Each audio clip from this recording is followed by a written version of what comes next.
Hello everybody, আসসালামু আলাইকুম। Mahiuddin here again.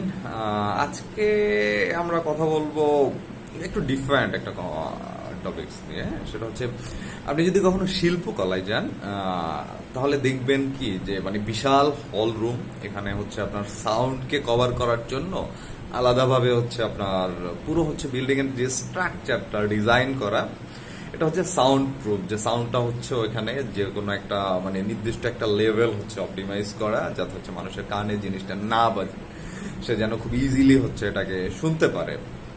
তো এছাড়াও সেট হচ্ছে ডিজাইন করা হয়। তো পরে যখন হচ্ছে লিগে আপনার শো রান হয় বা নাটক রান হয়, তখন মোটামুটি হচ্ছে লিগে লাইট পেছনের সাইডটা হচ্ছে লিগে আপনার সিনেমা হলের মতো কাইন্ড অফ ডার্ক থাকে, প্লাস হচ্ছে সামনে কাজ চলতেছে, খুব ক্লিন, নেট অ্যান্ড ক্লিন। যে ওখানে মানে এনভায়রনমেন্টটাই হচ্ছে এমনভাবে তৈরি করা হয় যে যে কারো যে কোনো ব্যক্তি হচ্ছে অটোমেটিক্যালি তার অ্যাটেনশনটা হচ্ছে লিগে তার শো যেটা চলতেছে নাটকের দিকে ওটা চলে যাবে, বা এনভায়রনমেন্ট আপনাকে বলে দিবে যে এখানে কিভাবে বিহেভ করা উচিত। তো এনভায়রনমেন্ট হচ্ছে এখানে মেইন একটা ক্রাইটেরিয়া, যেটা হচ্ছে আপনার টোটাল জিনিসটাকে আরো এনলাইটেন করে, আরো হচ্ছে আপনার নাটক বা হচ্ছে যে কোনো শো চললে এটার মজা বা হচ্ছে এটার স্বাদ আরো হচ্ছে আপনার নেক্সট লেভেলে নিয়ে যায়।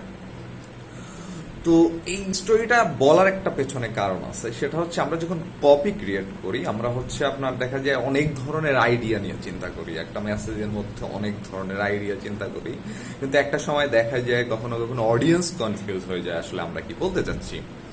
তো সেক্ষেত্রে যেটা হয়, আপনি যে কোনো কপি ক্রিয়েট করেন না কেন, আপনি যে কোনো মার্কেটিং মেসেজ ক্রিয়েট করেন না কেন, আপনার একটা এনভায়রনমেন্ট ক্রিয়েট করতে হবে সার্টেন টপিক বা হোক, সেটা হচ্ছে কনটেক্সট বা হচ্ছে আইডিয়ার উপরে বেস করে আপনার প্রথমেই হচ্ছে একটা এনভায়রনমেন্ট ক্রিয়েট করতে হবে, যাতে করে ওই এনভায়রনমেন্টের থেকে আপনার অডিয়েন্স চিন্তা করতে পারে যে this is what I need, or this is what I should do, or this is what I must avoid for me.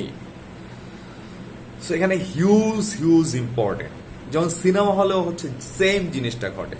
Cinema হলে কি হয়, সাধারণত আপনার নির্দিষ্ট জায়গায় আপনি বসতে পারবেন, প্লাস হচ্ছে লাইটিং, সেট, সামনে আপনার ডিসপ্লে, যেটা সব মিলিয়ে হচ্ছে আপনার একটা এনভায়রনমেন্ট ক্রিয়েট করা হয়েছে, যেই এনভায়রনমেন্টের মধ্যে এন্টার করার মাত্রই হচ্ছে আপনার ব্রেইন কাইন্ড অফ ওই সিচুয়েশনের সাথে ম্যাচ করে ফেলে।